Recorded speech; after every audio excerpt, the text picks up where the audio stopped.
Hello and welcome. आज की video में हम पढ़ेंगे solar system. This is very important topic. इसमें सिर्फ हम यूनिवर्स से रिलेटेड टर्मिनोलॉजीज को समझेंगे और प्लैनेट्स हम नेक्स्ट चैप्टर में पढ़ेंगे। Let's start quickly. So what is cosmology? Cosmology is the study of universe. So जब हम स्टडी ऑफ यूनिवर्स करेंगे तो सबसे पहले बात आएगी कि यूनिवर्स हमारा बना कैसे। तो यूनिवर्स बनने की बात आती है तो सबसे पहले नाम आता है बिग बैंग थियरी का। बिग बैंग थियरी समझ लेते हैं, उसके बाद आगे पढ़ेंगे। So one second. यस, पहले क्या था कि कुछ भी एग्जिस्ट नहीं करता, there was empty space. Not we can say empty space also, कुछ भी नहीं था। उसको एम्प्टी स्पेस भी कहना गलत ही होगा, because nothing exist. Singularity was there. Singularity मतलब कि the whole universe which we are seeing currently is confined in a single atom sized particle. So जब ये पार्टिकल अचानक से इसमें एक्सप्लोजन होता है, very hot, let's say temperature is around infinity, density was around infinity, mass was around infinity of this small unit. So when the expansion happened, in few minutes ऐसा हुआ कि कूलिंग स्टार्ट हो गई, space formation start हो गया, cooling start हो गई, तो हाइड्रोजन एंड हीलियम एटम्स बनने लगे। अब ये हाइड्रोजन और हीलियम कंबाइन होके क्लाउड्स बनाने लगे। ये क्लाउड्स लेटर ग्रेविटेशन और अदर फैक्टर्स की वजह से बाद में ये स्टार्स, गैलेक्सीज, लेटर प्लैनेट्स, इन सब में कन्वर्ट हुए। सो this was the theory that was proposed by many scientist. सबसे पहले नाम आता है उसमें जॉर्ज लेमात्रे। जॉर्ज, तो इन्होंने क्या कहा था कि जो एक्सपेंशन हो रहा है, इन्होंने एक्सपेंशन से प्रूव किया था कि कभी ना कभी तो एक्सप्लोजन हुआ होगा, तभी तो एक्सपेंशन हो रहा है। और इस एक्सपेंशन को प्रूव किया था एडविन हबल ने। एडविन हबल ने ये प्रूव किया था कि जो डिस्टेंस बिटवीन टू गैलेक्सीज या to planets is increasing with very small amount, but it is increasing. बाद में एक साइंटिस्ट है जिनका नाम है फ्रेड हॉयल, और इनके साथ दो लोग और थे जिनका नाम Fred Hoyle, Herman Bondi and Thomas Gold. इन लोगों ने प्रपोज किया था कि the universe is constantly expanding, but with a study rate. ऐसा नहीं है कि वो जैसे बॉम्ब ब्लास्ट हो रहा है तो एक्सेलरेट कर रहा है, पार्टिकल एक्सेलरेट नहीं कर रहे हैं, एक फिक्स्ड स्पीड से वो इंक्रीज हो रहा है जिसमें डेंसिटी कांस्टेंट है। उसके बाद एक थियरी आती है जिसका नाम था CMB थियरी। ये थियरी है एक तरह से माइक्रोवेव रेडिएशन की थियरी है। इससे प्रूव होता है कि कोई ना कोई एक्सप्लोजन हुआ होगा, क्योंकि इसमें माइक्रोवेव रेडिएशन कैप्चर किए गए हैं। जो ऐसा बोला जाता है कि जब एटम्स कंबाइन हुए होंगे, पहले फोटोन भी नहीं एग्जिस्ट करता था, फोटोन जो कि लाइट है वो भी नहीं एग्जिस्ट करता था, तो पूरा यूनिवर्स ओपेक था। But after some time after the explosion happened, photon started travelling. So वो जो फोटोन ट्रेवल कर रहे थे, अब हम उन्हें डिटेक्ट करते हैं। सो उससे ये प्रूव होता है कि उस टाइम पे वो कंबाइन होके ट्रेवल करना स्टार्ट किए थे। This also proves the big bang theory. Okay, so let's quickly move to celestial bodies. Celestial bodies क्या होती है?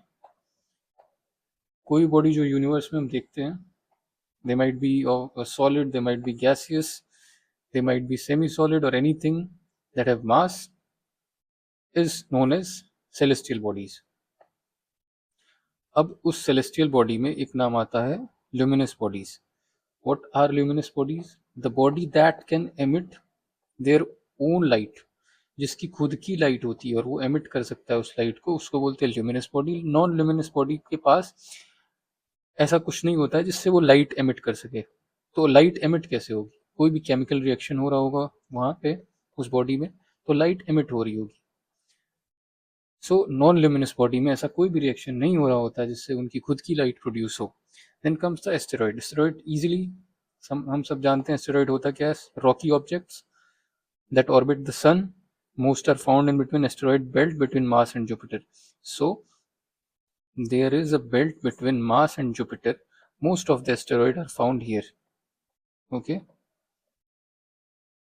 अब M के बाद J में जब हम कन्वर्ट होते हैं तो यहाँ से गैस जाइंट शुरू हो जाते हैं, मतलब मार्स के बाद जब जुपिटर आता है, then Jupiter, then Saturn, then Uranus, then Neptune, these all are gas giants. Okay, meteoroids. So meteoroids थोड़ा सा समझ लेते हैं. इसमें एक चीज़ समझने वाली है कि मीटियोर क्या होता है, मीटियोराइट क्या होता है और मीटियोराइड क्या होता है. ये तीनों चीज़ें समझने वाली हैं. Okay, 1 second.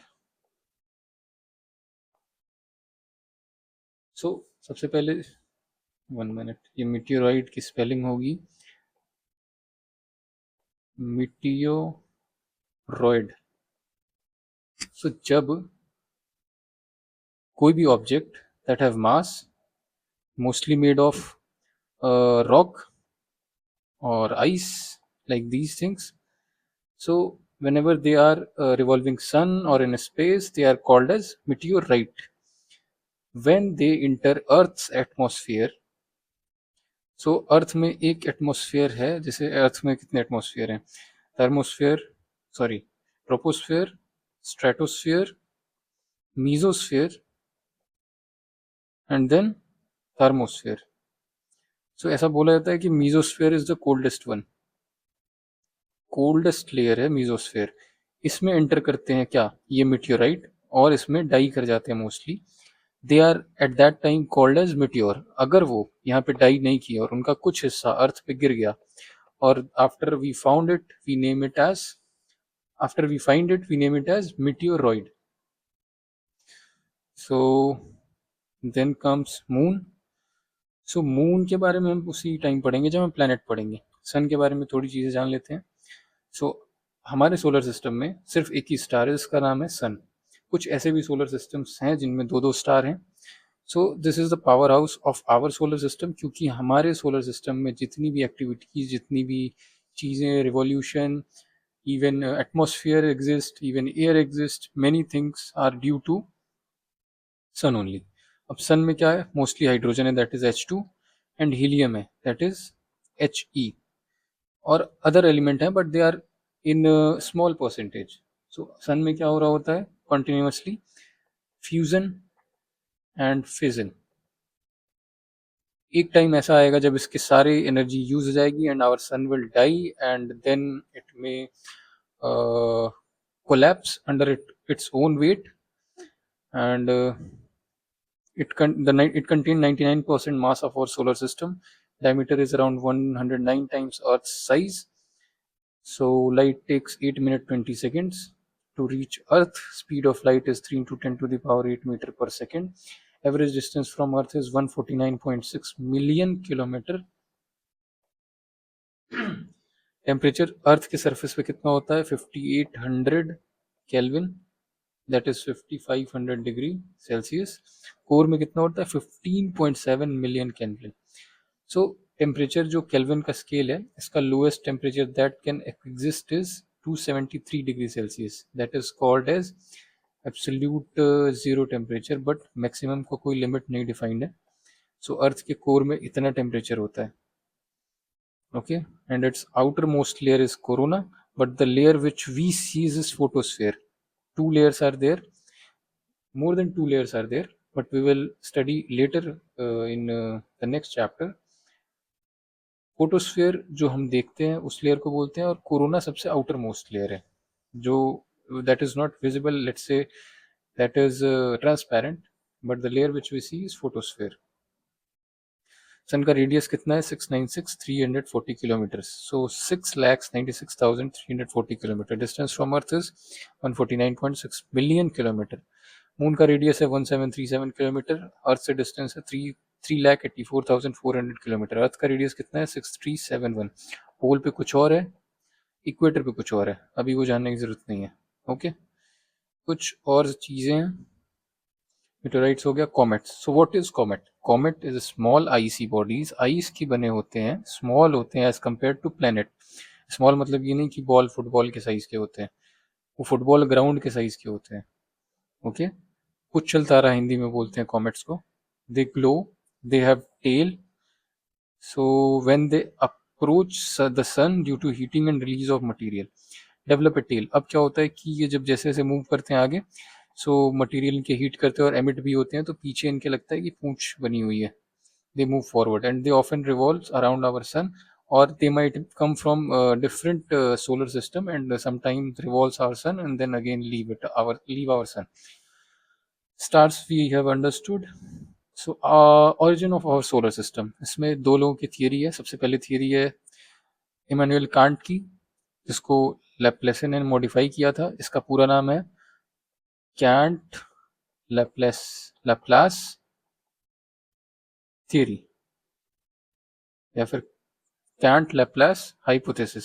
इसमें क्या था कि सबसे पहले एक cloud of molecular gas plus dust, जो कि हमने पढ़ा था H2 और He कंबाइन हुआ था, धीरे धीरे ग्रेविटेशन से कंबाइन होकर क्लाउड्स बना। अब वो क्लाउड ऑफ डस्ट धीरे धीरे ग्रेविटेशन से कंबाइन होके एक लेट्स से सॉलिड ऑब्जेक्ट बना। अब यहाँ पे कॉन्ट्रैक्शन ऑफ द क्लाउड्स हुआ ड्यू टू ग्रेविटी, एक डिस्क टाइप का फॉर्मेशन हुआ, और वो डिस्क में ग्रेविटी की वजह से सेंटर पे ज़्यादा मास एक्यूमुलेट होने लगा, जो बाद में हमारा सन बन गया। और ये डिस्क जो है बाद में एक्यूमुलेट होके प्लैनेट्स बन गए। अभी भी कुछ एस्टेरॉइड्स हैं जो धीरे धीरे कंबाइन हो रहे हैं, मे बी कुछ बिलियन ईयर्स बाद वो भी प्लैनेट में कन्वर्ट हो जाए। So that is our nebular theory, that is also called nebular hypothesis. That's all in this chapter. एक बार क्विक रिविजन देखेंगे इसमें। बिग बैंग का कॉन्सेप्ट किसने दिया था? जॉर्ज लेमैट्रे। एक चीज और इसमें क्लियर कर देता हूँ कि बिग बैंग जो टर्म है, बिग बैंग, वो दिया था फ्रेड हॉयल ने। और जो जो एक सिंगल एटम बताया था इसने, जॉर्ज लेमैट्रे, जिनको बोला जाता है कि he was let's say father of the origin of universe, मतलब फादर नहीं, जो मेन आदमी कहे जा सकते हैं कि कैसे यूनिवर्स बना उसमें। सो उन्होंने उस सिंगल एटम को, उस सिंगुलैरिटी को डिफाइन किया था एज अ प्राइमीवियल एटम। और ये जो टर्म है बिग बैंग का, ये फ्रेड हॉयल ने दिया था। एडविन हबल ने ये प्रूव किया था कि दो बॉडीज के बीच की डिस्टेंस कंटिन्यूसली इंक्रीज कर रही है, दैट सपोर्ट द हाइपोथेसिस और दैट सपोर्ट आवर कैलकुलेशंस कि एक एक्सप्लोजन हुआ था और जिसकी वजह से एक्सपेंशन हो रहा है। Okay, CMB discovered by Arno Penzias and Robert Wilson. So दो साइंटिस्ट थे, Arno Penzias and Robert Wilson, they discovered the CMB। CMB support big bang theory, I have told you. Steady state theory Fred Hoyle ने दी थी। Earth की natural satellite moon है, everybody knows this. उसका radius 1737 है, distance 3,84,400 kilometre है। Moon का rotation 27.3 days है। वैसे ये अभी उतना इंपॉर्टेंट नहीं है, बट लेट्स से हम देख रहे हैं ऐसे ही। ये स्टार के बारे में नेक्स्ट चैप्टर में जानेंगे। Okay, so this was all from our this chapter solar system, जिसमें हमने सिर्फ इतना ही पढ़ा है, कुछ टर्मिनोलॉजीज पढ़ी हैं। नेक्स्ट चैप्टर में हम स्टार और प्लैनेट्स पढ़ेंगे। Thank you.